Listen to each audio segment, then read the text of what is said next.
Assalamualaikum warahmatullahi wabarakatuh. Perkenalkan, nama saya Sadam Maulana dengan NIM 2111003250 dengan dosen pengampu Ibu Ria Maharadi, SPDI MPDI dengan mata kuliah Teknologi Informasi Pendidikan.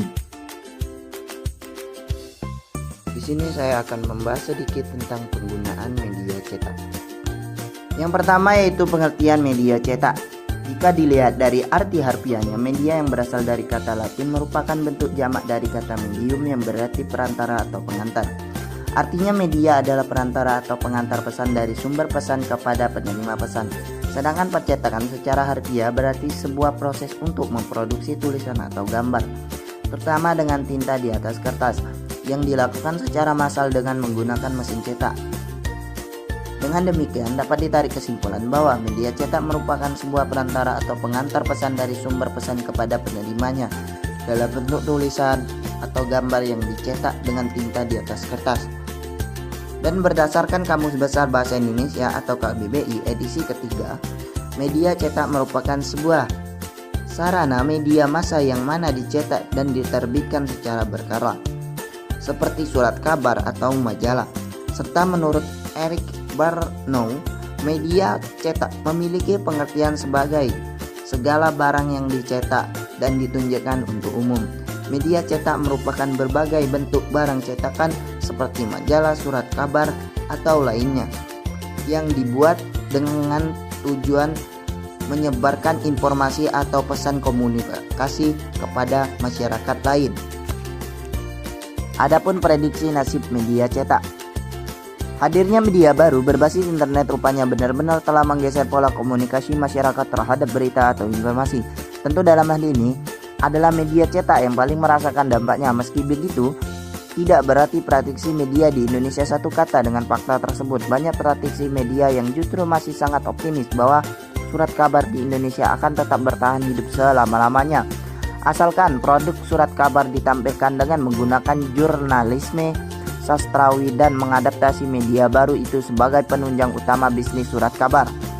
Ada lagi yang memperkirakan surat kabar masih bisa hidup hingga 2050 atau 20 tahun lagi. Sebaliknya, ada pula yang sangat pesimis dengan mengatakan bahwa hidup surat kabar segera berakhir setelah media baru berbasis online hadir, dengan pertimbangan bahwa setiap orang saat ini sudah sangat mudah mengakses berita dari telepon cerdasnya. Kemudian pada awal abad ke-20 lahirlah televisi. Jika dengan radio layaknya hanya bisa mendengar suara, kini dengan televisi layaknya bisa melihat sekaligus mendengarkan. Keunggulan ini juga dapat ditanggapi dengan nada pesimis oleh pengamat terhadap media cetak. Saat itu ada kekhawatiran media cetak dan radio akan dijemput ajal, sebab saat itu televisi berkembang dengan sangat cepat dan masif, yang kemudian didukung oleh era satelit, yang kemungkinan televisi mengembangkan jangkauan ke seluruh penjuru bumi. Eksistensi media cetak.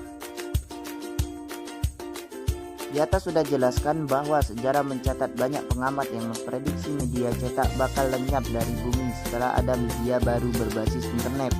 Misalnya saat muncul radio, pengamat memprediksi media cetak akan tergusur, tetapi faktanya media cetak masih hidup. Kemudian ketika televisi hadir dan menyapa layaknya, pengamat juga memprediksi media cetak akan gugur, tetapi faktanya sampai sekarang media cetak masih eksis.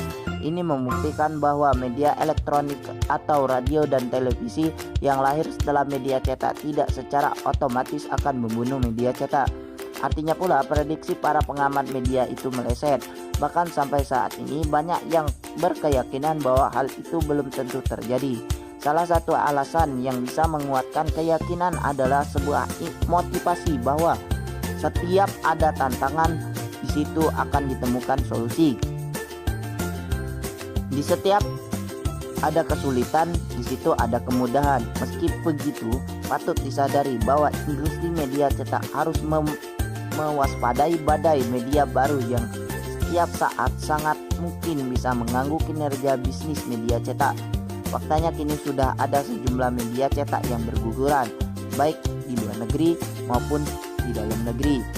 Dari kasus runtuhnya sejumlah surat kabar di atas, masalah ekonomi keuangan menjadi alasan utama.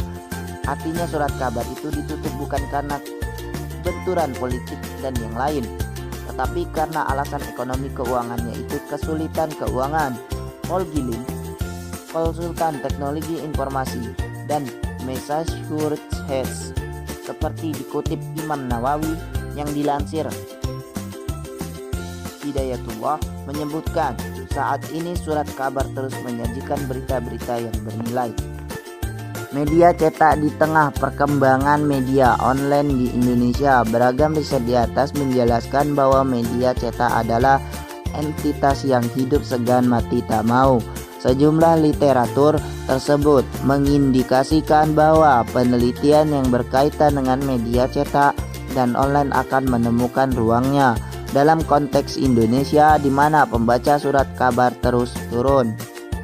Namun hal itu tidak serta-merta membuat media cetak beralih sepenuhnya ke media online. Hasil riset juga belum melihat bagaimana karakteristik wilayah dan tingkat penguasaan teknologi komunikasi di negara tersebut. Hal ini pentingnya mengingat teknologi informasi dan komunikasi menjadi bagian penting untuk melihat perubahan pada konsumsi media. Meskipun sejumlah ulasan telah meramalkan media cetak akan mati, namun apakah hal itu mutlak terjadi di Indonesia, di mana penetrasi teknologi informasi belum menjangkau wilayah pedesaan? Selain itu, kalau ternyata media online mulai tumbuh, hal itu tidak serta-merta membuat konsumen di Indonesia beralih ke media online dan meninggalkan media cetak. Adapun kelebihan dan kekurangan media cetak. Kelebihan media cetak: 1. Dapat dibaca berkali-kali jika disimpan. 2. Membuat seseorang berpikir secara spesifik mengenai isi tulisan. 3. Dapat dikoleksi. 4. Harganya cukup terjangkau. 5. Mampu menjelaskan hal yang bersifat kompleks dengan lebih baik. Kekurangan media cetak: 1. Lambat dalam memberikan informasi sebab perlu menunggu proses cetak dan pendistribusian sebelum menyebarkan informasi tersebut. 2. Tidak dapat menyebarkan informasi secara langsung. 3. Hanya dapat menampilkan tulisan atau gambar. 4. Efek visual hanya berupa gambar. 5. Biaya produksi cukup mahal sebab perlu dicetak dan dikirim sebelum sampai kepada pembaca. Baiklah, mungkin itu saja yang dapat saya sampaikan. Lebih kurangnya saya mohon maaf. Sekian dan terima kasih. Saya akhiri. Wallahumma fiqh ila aqwa bitariq. Wassalamualaikum warahmatullahi wabarakatuh.